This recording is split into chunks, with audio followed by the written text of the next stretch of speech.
प्रधानमंत्री नरेंद्र मोदी आज उत्तर प्रदेश के औद्योगिक, आर्थिक और पर्यटन के विकास के लिए मील का पत्थर साबित होने वाले नोएडा इंटरनेशनल एयरपोर्ट जेवर का शिलान्यास करेंगे।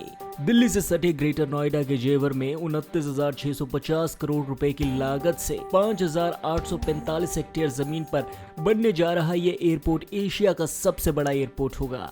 यहाँ प्रधानमंत्री नरेंद्र मोदी जनसभा को भी संबोधित करेंगे। आपको बताएं, योगी आदित्यनाथ और ज्योतिरादित्य सिंधिया की मौजूदगी में होने वाले एयरपोर्ट के शिलान्यास का पहला चरण 2023-24 में पूरा होगा। नोएडा अंतर्राष्ट्रीय हवाई अड्डे के पहले चरण में करीब 8,914 करोड़ रुपए का निवेश होगा और यहां से सालाना 1.5 करोड़ यात्रियों की आवाजाही होने लगेगी। शुरुआत में जेवर हवाई अड्डे पर 2 हवाई पट्टियां चालू होंगी। पश्चिम बंगाल की मुख्यमंत्री ममता बनर्जी अपनी पार्टी तृणमूल कांग्रेस के विस्तार में जुटी है। अपने दिल्ली दौरे के दौरान उन्होंने कई नेताओं को अपनी पार्टी में शामिल कराया। उनमें कई बड़े दिग्गज नाम भी शामिल हैं।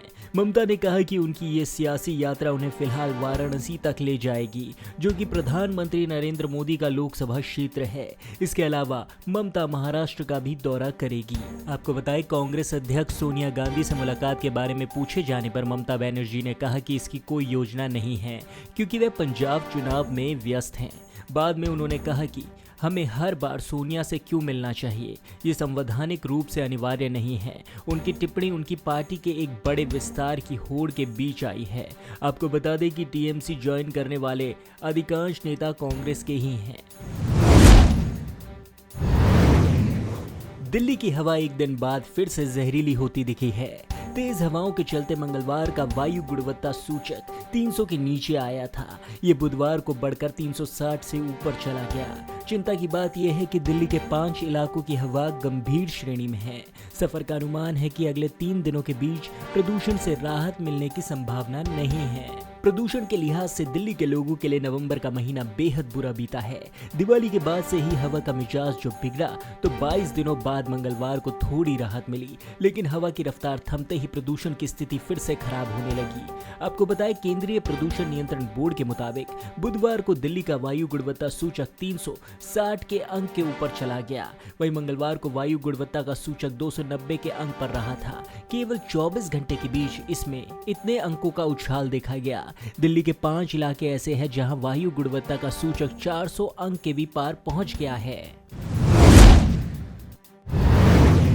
शरद पवार के नेतृत्व वाली राष्ट्रवादी कांग्रेस पार्टी यानी एनसीपी गोवा में कांग्रेस पार्टी को झटका देने की तैयारी में है। एनसीपी नेताओं का एक वर्ग ममता बनर्जी की तृणमूल कांग्रेस और अरविंद केजरीवाल की अगुवाई वाली आम आदमी पार्टी के साथ गोवा में तीसरे मोर्चे के लिए बातचीत की वकालत कर रहा है। आपको बताएं, एनसीपी के एक नेता का कहना है कि हमने सुना है कि गोवा के कांग्रेस नेता अपनी चुनावी रणनीति को लेकर झगड़ रहे हैं और अब तक इसे सुलझाने में असमर्थ रहे हैं। पूर्वी दिल्ली लोकसभा सीट से भारतीय जनता पार्टी के सांसद गौतम गंभीर को आतंकी संगठन से धमकी मिली है। इसके बाद दिल्ली पुलिस द्वारा उनके आवास की सुरक्षा बढ़ा दी गई है। वहीं शाम होते ही उन्हें फिर से उसी संगठन से धमकी मिली है, जिस मेल से उन्हें मेल भेजा गया था उसमें उनके घर का वीडियो भी है। आपको बताएं, दिल्ली पुलिस से मिली जानकारी के अनुसार पूर्व क्रिकेटर गौतम गंभीर ने दिल्ली पुलिस से संपर्क कर आरोप लगाया है कि उन्हें कश्मीर के एक आतंकी संगठन से जान से मारने की धमकी मिल रही है। इसी पर कार्रवाई करते हुए मध्य दिल्ली के डीसीपी चेतन चौहान ने बताया कि शिकायत मिलने के बाद इस मामले की जांच चल रही है। धमकी के चलते गौतम गंभीर के आवास की सुरक्षा भी बढ़ा दी गई है, उन्होंने बताया। गौरतलब है कि दिल्ली से भाजपा सांसद गौतम गंभीर को जान से मारने की धमकी वाला ईमेल मिला है। कश्मीरी आतंकी संगठन नाम की ईमेल आईडी से सांसद गौतम गंभीर और उनके परिवार को जान से मारने की धमकी दी गई है। ऐसे ही देश दुनिया की तमाम बड़ी खबरों से जुड़े रहने के लिए देखते रहिए पंजाब केसरी।